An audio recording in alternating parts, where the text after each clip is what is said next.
ከመጀመሪያው ነው ደግሞ የጓደኛ ሚስትን ትሰማ። ደህና ነሽ ምሩዬ? ዛሬ ምንህም አላማረኝ።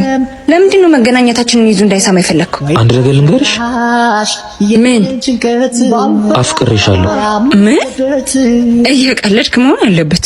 አልቀለድኩም። የጓደኛ ፍቅረኛ እኮ ነኝ። ረስተኸው ነው? ፍቅር ይሉኝ ታላቅ ውሃውን አዘጋጅታለህ ልደፋው ነው። በቃ እንዲህ ነው። ውሃ ከተቀዳ ሊደፋብህ ነው ማለት ነው። ምሩ ምን ሆነሽ ነው? ጓደኛን ጠይቀው። ጎበዝ ምሩዬ፣ ይቅርታ። ፈተናውን አልፈሻል። ለምኑ? አንተ ምን አደረከኝ? ተው ግን ይዙ ይቅር። እኔ ሚስቴን አውቃታለሁ፣ አታስብ። እንዲፈትንኝ ነበር የላኩት። አንቺ ግን ታማኝ ነሽ። ይቅርታ ምሩዬ።